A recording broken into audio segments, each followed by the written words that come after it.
The reason why triangulation I enjoy it so much is that, remember how I told you in an earlier episode that one of the first things our eye does when it's processing what it sees is there's nerves that are set up to recognize the angles of edges. So our eyes are fairly good at finding an angle. It's one of its base processes. This works into with the base process of the brain and the eye. And the other reason I like this so much is that it is highly accurate.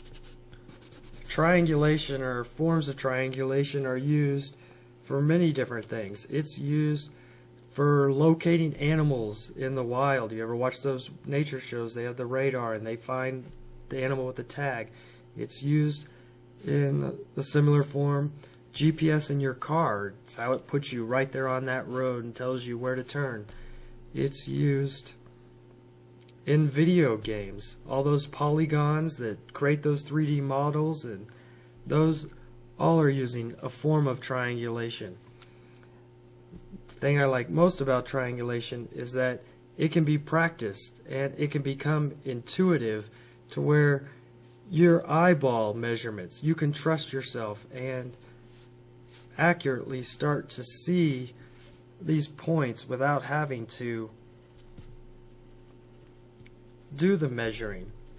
You can figure out and eyeball these points and measure and measure and measure.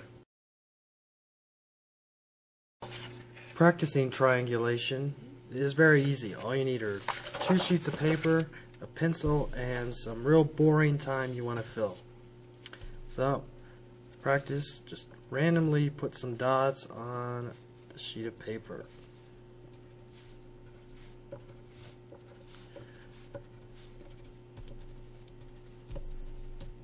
Put them all over, close together, fall apart, doesn't matter. So here we go, we have a bunch of dots. To practice, what you need to do is pick 2 dots as your starting point. I'm going to pick these 2 dots as my starting point. I'm going to take a measurement. I'm going to put it over here on my sheet of paper. It's a lot easier if I make a starting point first.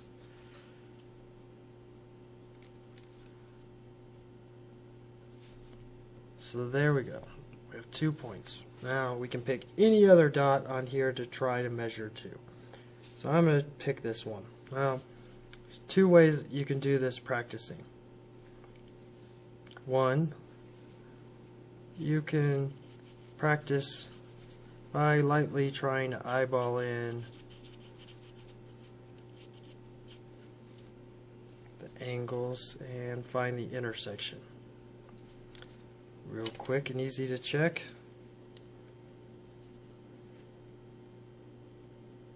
Get your pencils. Take some measurements. Look at there. That is pretty close. Almost right on. And the other way you can practice are, let's see, I want to measure this dot. You can practice just eyeballing. I'm going to use this dot and this dot. And kind of roughly looks like it goes right there. Again, you can take your 2 pencils out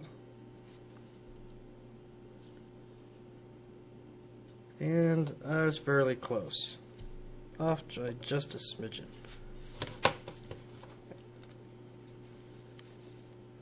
Now, these 2 dots are pretty close together.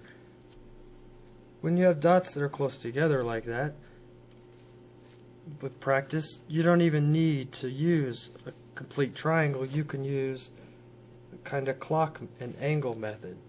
There we go. That's roughly that angle. Got my angles pretty close. I'll just try to eyeball the distance. And I think I'm off, but can always go and check. Taking 2 measurements. Oh, that one's pretty close. Yep, pretty close to accurate. Now, if you really feel adventurous, you can start by doing a lot of them and not checking every single time. Start to trust your eyes when you notice that your guesses are becoming close.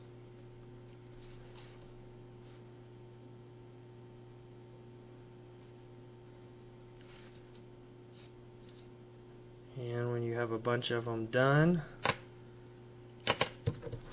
take one.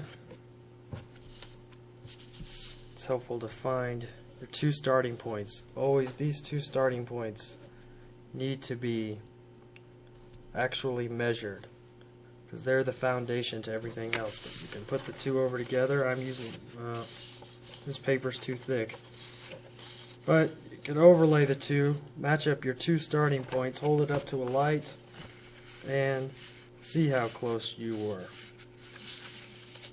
If you do this enough, you're going to get really good with your eyes.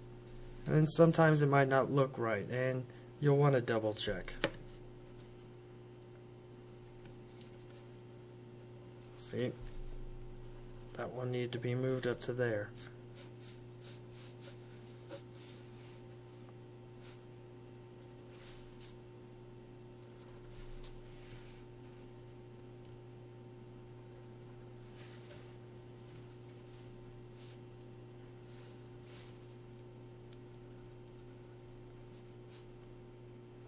But this is really easy to practice.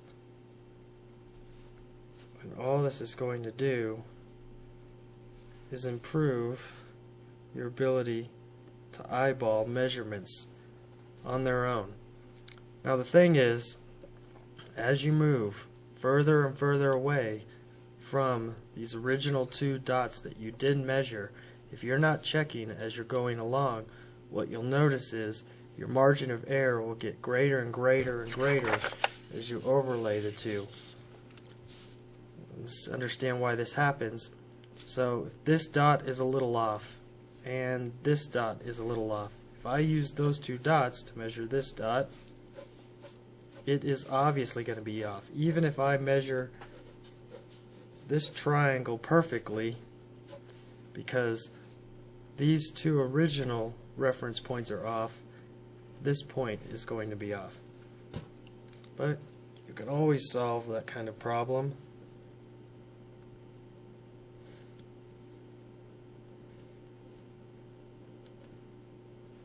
by going back to your original two that you trust, and I was only off by that much.